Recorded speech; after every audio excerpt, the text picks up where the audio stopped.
Well, hello everybody, and welcome to another adventure in A Sportsman's Life. On today's show, we are going to feature some fun and exciting stuff. Luke's going to be with us here in a little bit. He's not with me now.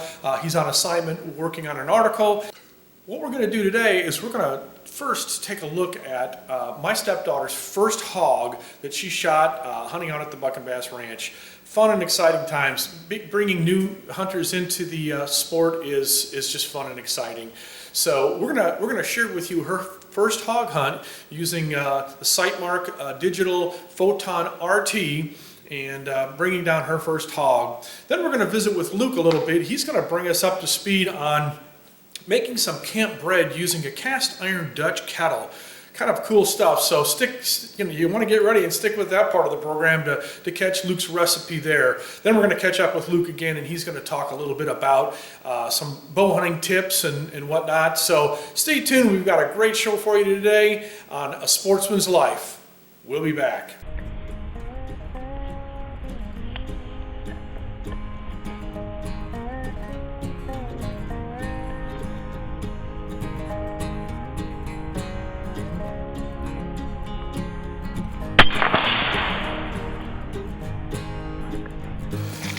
Okay folks, here we're at Buck and Bass Ranch. Chelsea Alvarado, Chelsea. They shot a hog. Anthony's with us. And Max. Okay guys, let's see here. It was probably standing here, probably turned and went back that way. So folks, we'll be with you in just a minute. We're gonna go look here a little bit. Alright folks, we found blood and Max just pointed it out. Chelsea, congratulations. You have your first hog. All right, let's get a quick thought. What do you think about that? It's pretty awesome. Let's go take a look at him. Why don't you lead the way? Take my flashlight and lead the way. All right.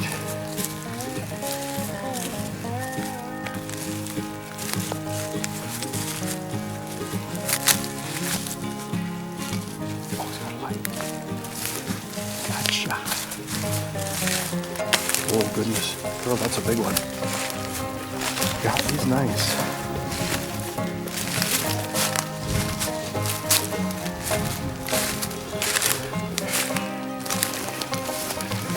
Oh, Chelsea, well done.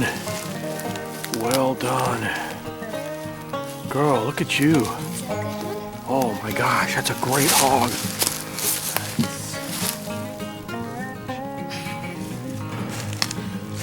Sweet. What do you think of this? What do you think of this hog hunt stuff? It's fun stuff, isn't it? Yeah, it's pretty cool. Oh, you got some good groceries to take home, girl. Let me tell you what.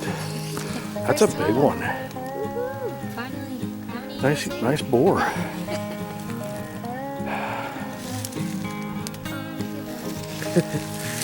I feel bad. I feel hungry. It's gonna be good groceries right there. Oh, yeah.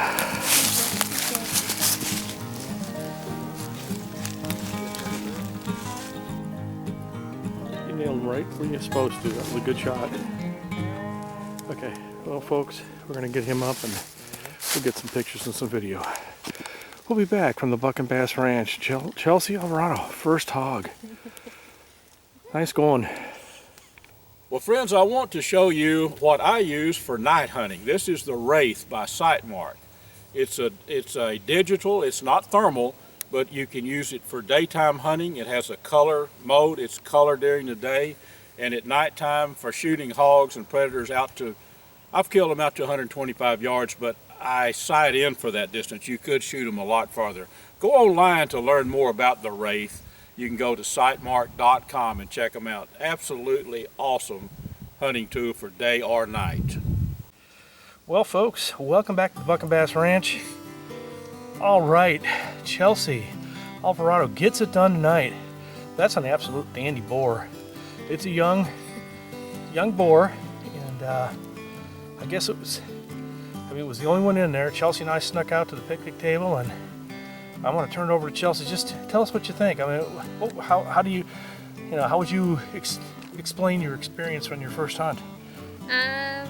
Well, I had a good feeling this weekend when we came into the ranch. We were driving in and we saw my first hog ever at the ranch. So that was a good sign. And then earlier today, we were out in the Vernon blind and saw a big group of hogs come in. Tried to pull the trigger, but it wasn't working. So saw this one tonight, so I came out, sat at the picnic table. His heart was pounding, but I was calm and got the, right there, the hairlines, and got an aim and shot. You put an absolute beautiful shot on that hog. By the way, congratulations. Thank you. Yeah, I saw a little coon coming up behind him, so I was afraid it was going to scare him, but I got him before the coon did, so. Well done. You can't really see, folks, but the entrance hole is on the other side, right down on, it was a hard shot. This thing bled like a stuck pig, yeah, as they say. Blood. Wasn't there a lot of blood? A lot of blood, yeah. Amazing. Well, guess what? You could take some pork chops home, girlfriend. Yeah, that was fun. Yeehaw. Awesome. First hog. You gotta come back and do this again? Definitely, yeah. All right. Thank Hey, you know what? You showed your husband up.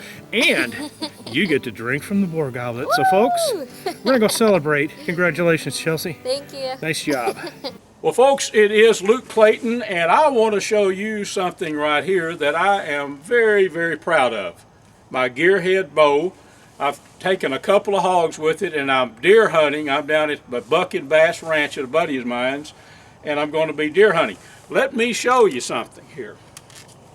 Now, this is the coolest thing in the world, and the first time I have ever shot a bow with a shoot-through riser. I'm going to look right at you here. There's a riser here. There's a riser here.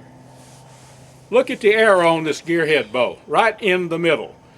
And if you think that doesn't make a difference, for many, many years, me and I guess every other bow hunter been shooting one side of the riser or the other. This thing shoots straight through.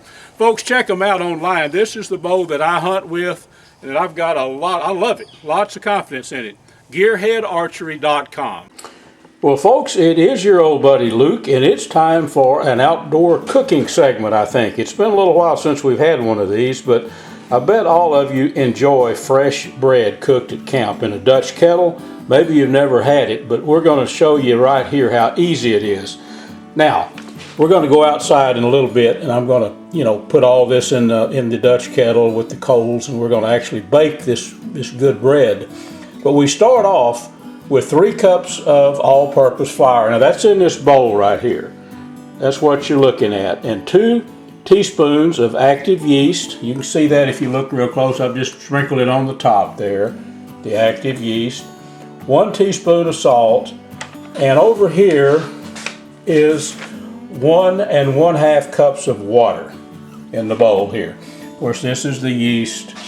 I'm using Fleshman's active dry yeast. So, this is such a simple recipe, but this is the start of it right here. Basically, I'm going to take the water here, pour it in there, and just knead this bread real well.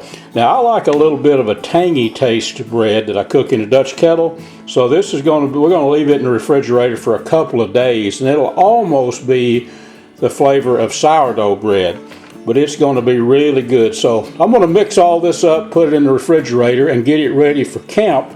And then when we resume here, we're going to be at camp, and we're going to use the Dutch kettle and bake the bread. So stick with me. Well, folks, I tell you what we're going to do. We're going to get us some charcoal going right here.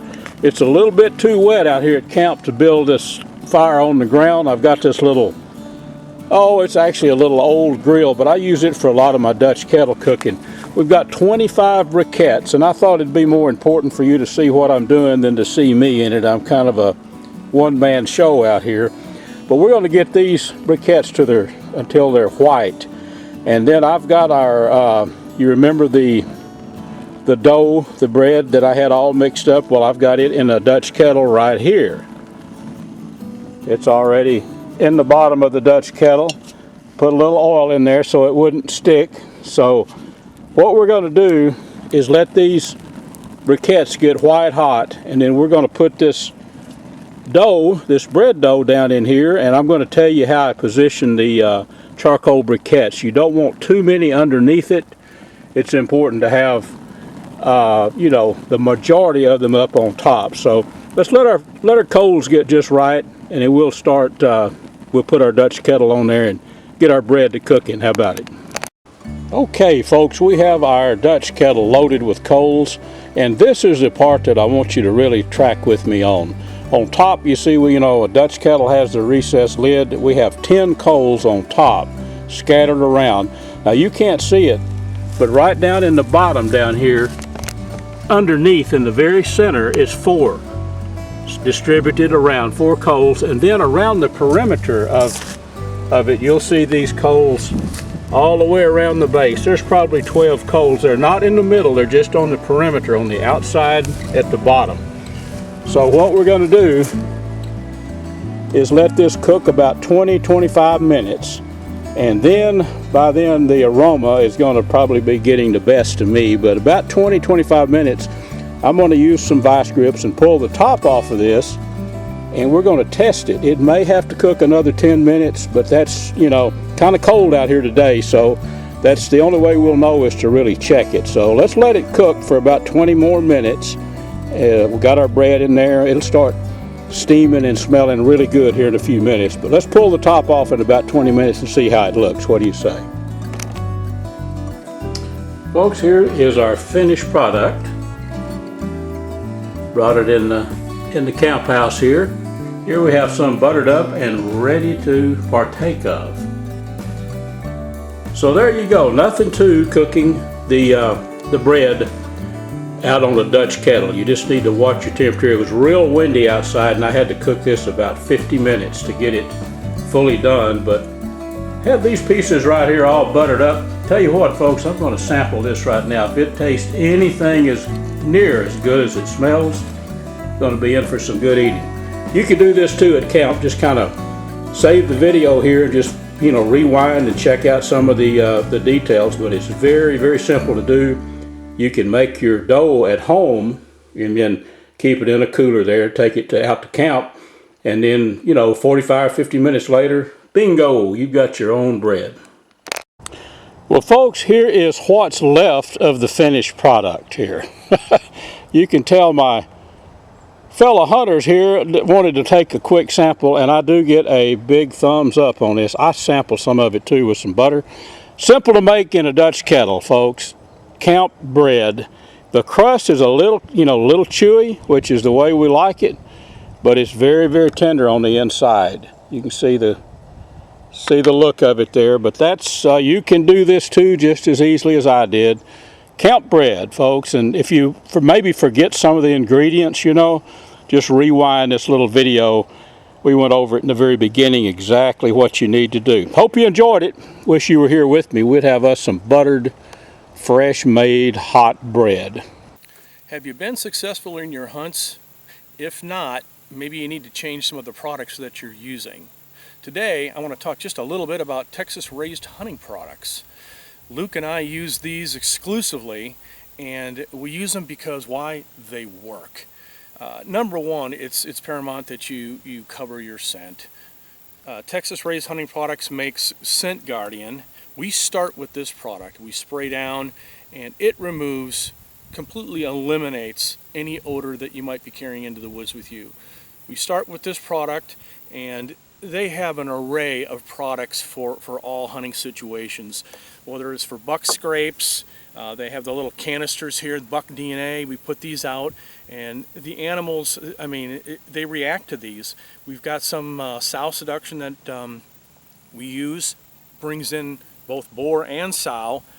They work extremely well. I encourage you folks to get out there and try some of these products. Use what works. We have been very successful using these products. Again, it's Texas Raised Hunting Products. You can find them at texasraisedhuntingproducts.com, or just as easy to reach out to catfishradio.org to learn more information about these products. Hi folks, it's your old buddy Luke Clayton, and this ain't your grandpa's pump-up air gun. This is the Texan, made by Air Force Air Guns, and it's the most powerful production air gun in the world. A few years ago I started shooting these, when they first came out. I actually had a chance to test. They didn't really need any testing, but to shoot one of the 10 prototypes when it first came out. Now this is the improved model. This tank pressures up to 3,625 psi. This gun will develop, I believe it's 750 foot-pounds of energy shooting a 520 grain bullet. So this is your big daddy of air guns. If you want to get into hunting or shooting air guns, you know, you don't have to shoot a 520 grain bullet. I shoot a Nielsen specialty ammo bullet I think it's 340 grains. But here you go. Check these out online. You can go to airforceairguns.com and check them out, but this is the one I've hunted with a lot. I've probably killed 30 hogs and a bunch of exotics, and I'm going to get after the deer here in Texas this year with it. airforceairguns.com. Hi folks, it's Luke Clayton. What do you say we take a few minutes and talk about bow hunting? Now, I've been shooting a compound bow for probably about 26 years, hunting with them mostly. I'm not a tournament archer, but I shoot to hunt, you know. We're going to talk about how I set the sight pins up in just a minute, a very effective way. But for about 6 years, I outfitted and guided archery, elk, and bear hunts up in the mountains up in northern Colorado with my buddy Larry Large. Now, Larry's still running the operation, but I pulled out a couple of years ago. But I've had a lot of experience on like elk hunting, long-range shots out west. And our topic is sight pin configuration here. Now out west, 40 yards, some people sight in for 50. But I'm going to tell you something, this is just what I've learned. A lot can happen by the time that arrow leaves this bow till it gets out to 40 yards.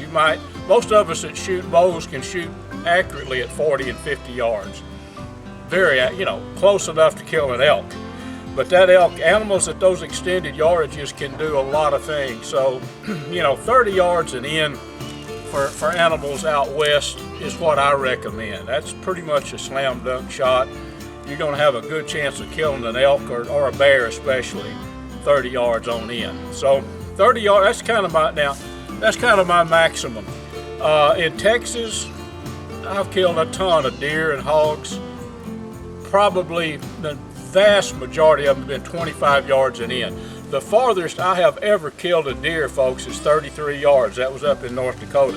Farthest I've ever shot at one. And that was a situation, I wanted him to get a little closer, but it was getting dark, the sun was going down. Didn't have a lot of time to fool around. Now most people, I'm going to walk up a little closer here, show you my sight pins. Now most people set up sight pins 10, 20, 30, 40 yards. I don't. I set one pin, this green pin at the top.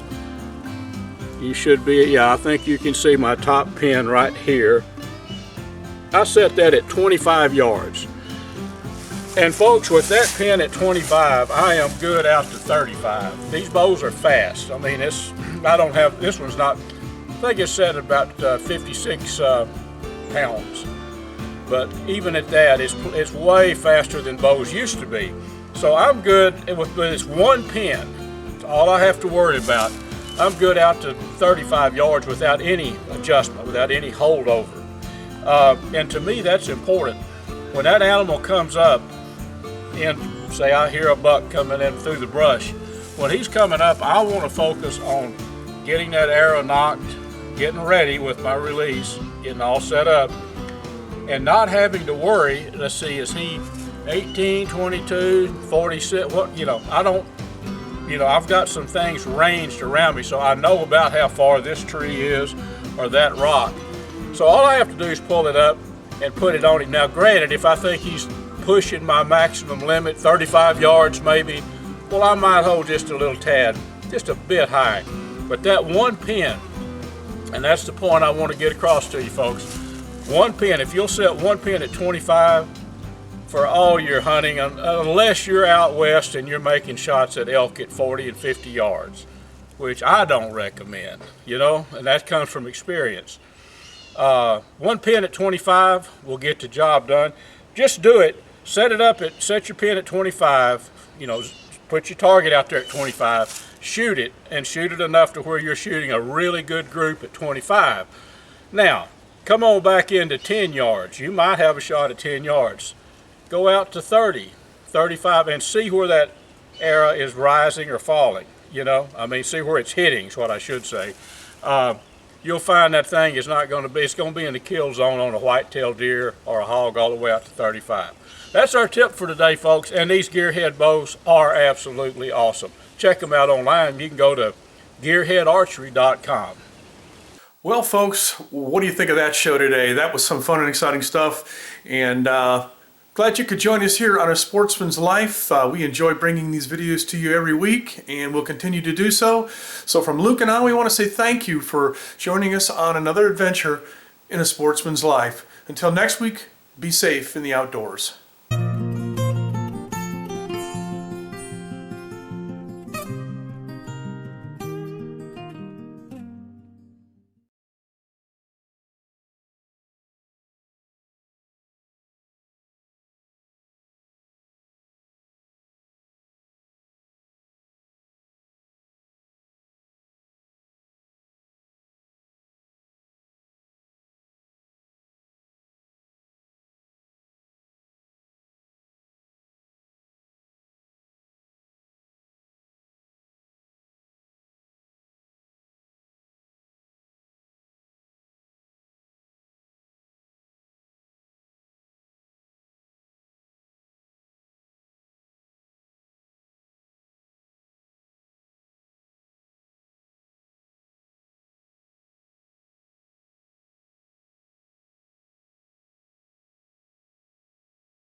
Folks, as an old outdoors writer, I have used lots of products. Smoke and Tex electric smokers, the best smokers that you can find. This is Diz and this is Scott, my buddies.